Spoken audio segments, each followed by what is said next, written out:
Guys, I'm really excited because I feel like I have found a secret of the universe. Let me just share it with you. So, as I live as a Christian, we are taught to pray. The Bible teaches us left and right to pray.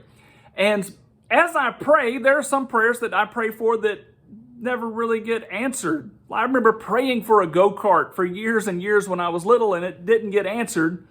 But then as I got into old age, my kids got a phenomenal go-kart for free. So, did that really get answered or not?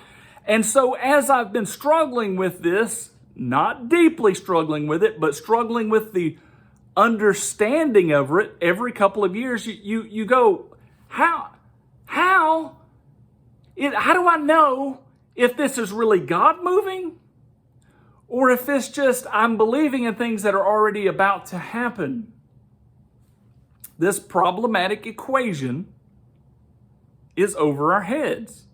Now, so recently, as I was reading through 1 Samuel, I ran across the story of how the Philistines stole the Ark of the Covenant. They beat Israel in battle. They whooped Israel and stole their prized possession, the Ark of the Covenant. Well, what the Philistines didn't know is that as they had stolen this ark, that it was going to cause them disease and pain and suffering. And so all of this disease is breaking out amongst them, and they've got these sores, and they're like, oh, priest, what is this? And the priest said, well, you stole another country's God. You stole another people's prized possession. It's probably, from the Lord himself, that guy they call Yahweh. And so the Philistines were like, well, we need to give this back. And everywhere they had taken the ark, these sores had broken out upon everybody. And they were like, well, we got to get rid of this ark. How do we send it back? So the priest came up with this plan, which I will give you in short. Basically, take the Ark of the Covenant, put it on a cart, put two cows together that have never pulled together. They don't know how to pull as a team. And so maybe one can lead it right, and maybe the other one can lead it left. And if this cart with the Ark of the Covenant goes back straight line to Beth Shemesh, we will know this was from the hand of the Lord. If it goes anywhere else, if it turns left or right, then you will know it was by chance or by probability. Now, what's really interesting about this is as I was reading this passage, it became very clear to me that I'm not the only person that struggles with, is this probability or is it God? And this isn't new to mankind. This has been an equation for thousands of years. Do you realize that even if those two cows pulled the Ark of the Covenant straight to Beth Shemesh in an incredibly straight line, that the Philistines could have still stated, oh, that probably could have happened, so God's not real. It still boils down to a problematic equation. As I was considering this, my understanding opened up, and I realized this is a character test, plain and simple. God has placed a character test upon us that is too large for us to figure out.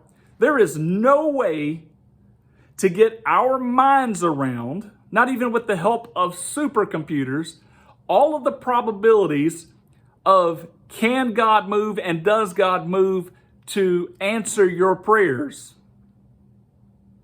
And so this character test is to actually separate two different kinds of beings. One kind of being is going to yield to this character test and say, you know what? To really figure out if this is God happening or not is too big for me to understand. So by faith, I'm going to humble myself and I am going to believe that God has answered this by faith. Now, the other type of personality is going to be like, we don't bend.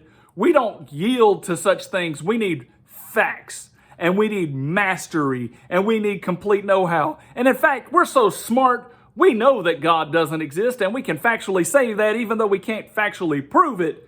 But by our arrogance, we are going to proclaim that it is just probability that you stupid Christians are believing in.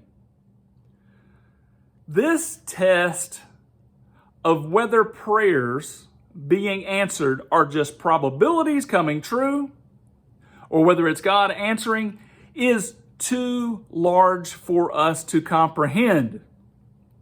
So as a faithful Christian, one thing I'm going to do is continue to bow in humility to this character test. And this character test isn't going away, and it will keep calling out those that are prideful and separating them from us.